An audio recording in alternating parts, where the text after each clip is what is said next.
আসসালামু আলাইকুম। সবাইকে স্বাগত জানাচ্ছি আমি নাইম ফাথম মুবিন। শুরুতে সংবাদ শিরোনাম। বাংলাদেশের সর্বশেষ গুরুত্বপূর্ণ আপডেট সংবাদে আপনাকে স্বাগত। শুরুতেই সংবাদ শিরোনাম, পরে বিস্তারিত। প্রথমেই জানাবো আমাদের হাতে থাকা সর্বশেষ গুরুত্বপূর্ণ সবথেকে তাজা আপডেট সংবাদ। বাড্ডায় জামাতের বিক্ষোভ মিছিল, জনগণকে হতাশ করে সরকার গণবিরোধী বাজেট প্রদান করেছে।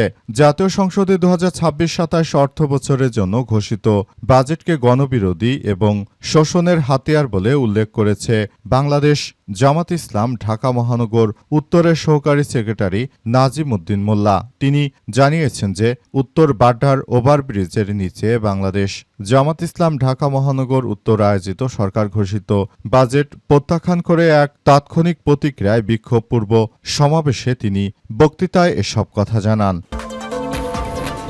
এরপর জানাবো ইতিহাসের সবথেকে বড় ঘাটতি ও বাস্তবতা বিবর্জিত বাজেট, বলল এনসিপি। জাতীয় নাগরিক পার্টি এনসিপি জানিয়েছে যে বিএনপি যেভাবে জনগণের রক্তচোষণ শুরু করেছে, এই ধরনের বাজেট দিয়ে জনগণের কল্যাণ তো থাক দূরের কথা, দেশের পরিস্থিতিতে আরও অনেক বেশি বাংলাদেশে ঋণের পরিমাণ বেড়ে যাবে। এর ফলে দ্রব্যমূল্যের দাম বৃদ্ধি পাবে।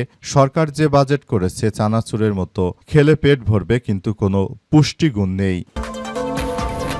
এদিকে বাজেট নিয়ে এবি পার্টির বিবৃতি, ঘাটতি এবং ঋণ নির্ভর বাজেট অর্থনীতিকে আরও ঝুঁকির মুখে ঠেলে দেবে।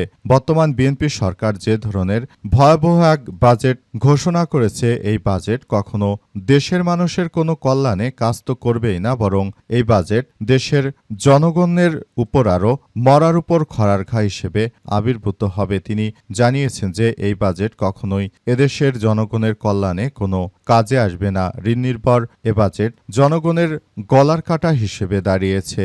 এই বাজেটকে অবশ্যই বাতিল করে দেশের জনগণের চাহিদা মতো সম্পূর্ণ তাদের অর্থনৈতিক অবস্থা নিরূপণ করে মানুষের কল্যাণকামী বাজেট ঘোষণা করতে হবে।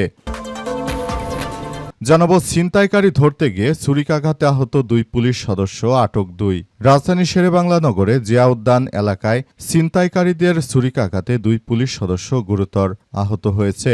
জানা গেছে সারা দেশ জুড়ে বিএনপি ক্ষমতা আসার পর থেকেই চাঁদাবাজি, রাহাজানি এমন কোনো সন্ত্রাসী কার্যক্রম নেই যেটি আসলে বাড়েনি। তাদের এই অত্যাচারের কারণে দেশের মানুষ খুবই অতিষ্ঠ হয়ে গেছে। বিশেষ করে বিএনপির নেতৃত্ববৃন্দের কারণে এই ধরনের চাঁদাবাজদের সৃষ্টি হয়েছে বলে বিভিন্ন গণমাধ্যম থেকেই জানা যাচ্ছে। তাই নতুন করে এই বিষয়গুলো নিয়ে সবাই অনেক বেশি আতঙ্কিত হয়েছে। এর মধ্যে পুলিশের সদস্যরা তারা এই ছিনতাইকারীদের হাতে নিরাপদ নয়।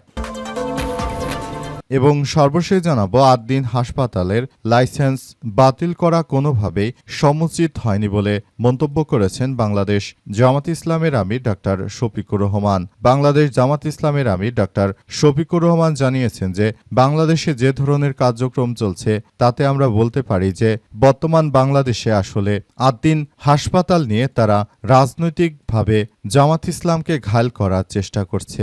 8 দিন হাসপাতালের মতো এমন একটি গুরুত্বপূর্ণ হাসপাতালে লাইসেন্স বাতিল করা ঠিক হয়নি। লাইসেন্স পুনর্বিবেচনার আহ্বান জানিয়েছে জামাতের আমির। প্রিয় দর্শক, এতক্ষণ শুনছিলেন সংবাদ শিরোনাম, এবারে বিস্তারিত। তবে তার আগে বন্ধুরা অনুরোধ থাকবে এই সংবাদটিতে একটি লাইক দিন। এই চ্যানেলে আপনি নতুন হয়ে থাকলে আমাদের সংবাদটি দেখতে দেখতে চ্যানেলটি সাবস্ক্রাইব করে রাখুন। কমেন্ট করে বন্ধুরা আপনার মূল্যবান মতামত জানিয়ে দিন আপনি বিশ্বের কোন দেশ থেকে বা বাংলাদেশের কোন স্থান থেকে আমাদের সংবাদটি দেখছেন এবং শুনছেন। আর বন্ধুরা, সংবাদটি আপনার সোশ্যাল মিডিয়া ফেসবুকে শেয়ার করে বন্ধুদেরও দেখার সুযোগ করে দিন। আজকের এই সংবাদ সম্পর্কে আপনার মূল্যবান মতামত কমেন্ট বক্সে কমেন্ট করে জানিয়ে দিন। গাজা যুদ্ধে আপনি যদি নিরীহ ফিলিস্তিনিদের ভালোবেসে থাকেন বন্ধুরা, কমেন্ট বক্সে ইয়েস লিখে পুরো বিশ্ববাসীকে আমাদের এই তাজা আপডেটটি দেখার সুযোগ করে দিন। এবারে বিস্তারিত। জনগণকে হতাশ করে সরকার গণবিরোধী বাজেট প্রদান করছে, বলল জামাত ইসলাম। আবারও জামাত ইসলাম মাঠে নেমেছে। তারা বাজেটের বিরুদ্ধে বিভিন্ন বক্তৃতা দেওয়ার পাশাপাশি মাঠে নেমে সরকারের বিভিন্ন সমালোচনা করতে শুরু করেছে। বাড্ডায় জামাত ইসলাম বিক্ষোভ মিছিল করেছে এবং জানিয়েছে যে ধরনের নৈতিক বিবর্জিত যে বাজেট বিএনপি আসলে দেশের জনগণকে উপহার দিতে চায়, এই ধরনের বাজেট কখনোই জনকল্যাণে কোনো কাজে আসবে না। সেখানে আরও জানানো হয়েছে যে এই ধরনের বাজেট বাংলাদেশটাকে আরও ক্ষতির মুখে নিয়ে যাবে, কারণ বাংলাদেশের মানুষের যে পরিমাণ আয় তেমন বাজেট ঘোষণা করতে হবে, কিন্তু তারা আসলে এমন এমন বাজেট ঘোষণা করেছে যে বাজেট কখনোই বাংলাদেশের জনগণকে স্বস্তি দেবে না, বরং তাদের উপর আরও ট্যাক্স বাড়ানো হচ্ছে। বিভিন্ন সেক্টর ও খাতে তারা এই ট্যাক্স ব্যবহার করে মূলত যে ধরনের সন্ত্রাসী কার্যক্রম বিএনপি শুরু করেছে, এই ধরনের কার্যক্রম জামাত ইসলাম কখনোই মেনে নেবে না বলে জামাতের পক্ষ থেকে নিশ্চিত করা হয়েছে। আরও বলা হয়েছে, বাংলাদেশ জামাত ইসলাম সবসময় কিন্তু বাংলাদেশটাকে সুন্দরভাবে গড়ে তুলতে চায়, কিন্তু তারা আসলে যেটা শুরু করেছে এটি কোনোভাবেই গ্রহণযোগ্য হতে পারে না। সারা দেশ জুড়ে জামাত ইসলাম আরও ব্যাপক আন্দোলন গড়ে তোলার ঘোষণা দিয়েছে, যাতে করে বিএনপির এই ধরনের অত্যাচারী বাজেট শেষ হয়, দেশের জনগণ যেন তাদের প্রকৃত মূল্যায়ন পায়, এমন কথাই জানিয়েছে বিএনপি। বিএনপির সবথেকে বড় বর্তমান অপোজিট পার্টি বাংলাদেশ জামাত ইসলাম। জামাতের পক্ষ থেকে আরও বলা হয়েছে, তাই সবাইকে বলবো আপনারা যার যার জায়গা থেকে এই পরিস্থিতিগুলো মোকাবেলা করার জন্য সর্বদা প্রস্তুতি নিন।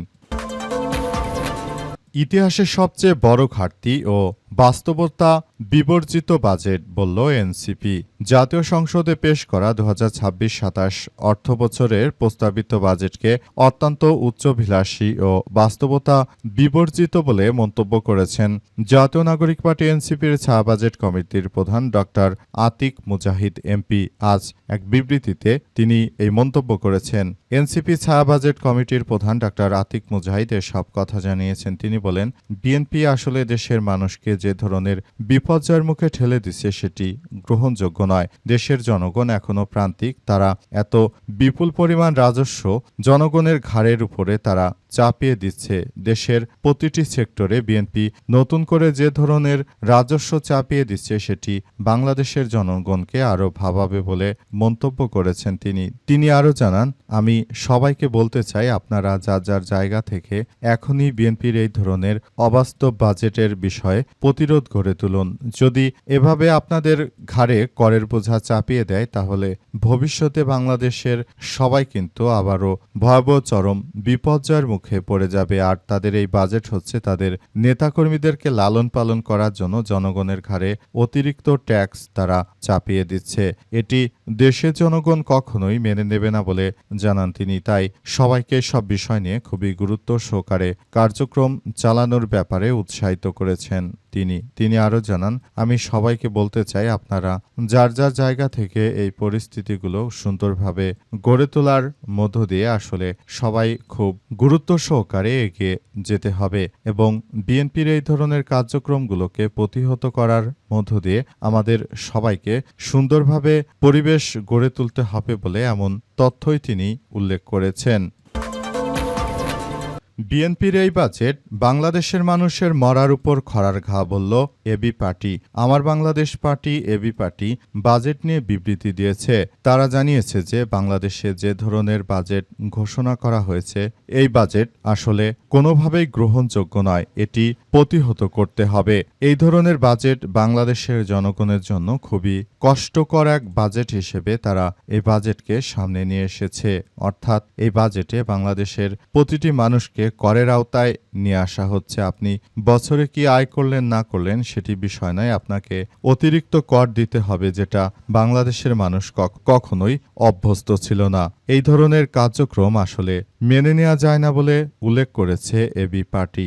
আমার বাংলাদেশ পার্টি এবি পার্টির পক্ষ থেকে আরও বলা হয়েছে যে বিএনপির আসলে এই মুহূর্তে মাথা খারাপ হয়ে গেছে, তা না হলে তারা এই ধরনের বাজেট নিয়ে জনগণের সঙ্গে আর তামাশা করত না বলে দেশের জনগণ তাদের এই ধরনের বাজেট ঘৃণা ভরে প্রত্যাখ্যান করে কখনোই তাদের এই বাজেট বাস্তবায়িত হবে না বলে উল্লেখ করা হয়েছে। এই ধরনের বাজেটকে তাই এবি পার্টি সহ সারা দেশবাসী চরমভাবে আসলে এই বাজেটকে সবাই প্রত্যাখ্যান করে। এই বাজেট কখনো জনবান্ধব কোনো বাজেট হতে পারে না বলে উল্লেখ করেছে এবি পার্টির নেতৃত্ববৃন্দরা। এ সময় আমার বাংলাদেশ পার্টির বিভিন্ন স্তরের নেতৃত্ববৃন্দরা উপস্থিত ছিলেন। রাজধানীতে ছিনতাইকারীদের ধরতে গিয়ে পুলিশের উপর ছুরিকাঘাত, 2 পুলিশ সদস্য গুরুতর আহত। আবারও বাংলাদেশে বিএনপি সরকার ক্ষমতায়, আবারও দেশজুড়ে অনাকাঙ্ক্ষিত ঘটনা।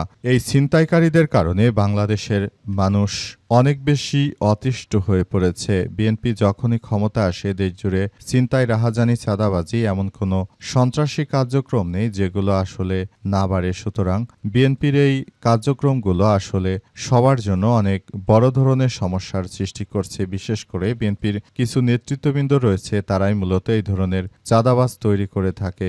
অর্থাৎ বিএনপির অনেক বড় ধরনের ইচ্ছা যে তারা চাঁদাবাজি করে দেশে আবার একটি অরাজক পরিস্থিতি তারা তৈরি করতে চায়। তাদের এই চাঁদাবাজি থেকে দেশের মানুষকে মুক্ত করতে সবাই এখনই বদ্ধপরিকরভাবে কার্যক্রম চালানো উচিত। যদি এটা আসলে না করা হয় তাহলে ভবিষ্যতে আসলে পুরো পরিস্থিতি কোন দিকে যাবে সেটি কেউই বলতে পারছে না।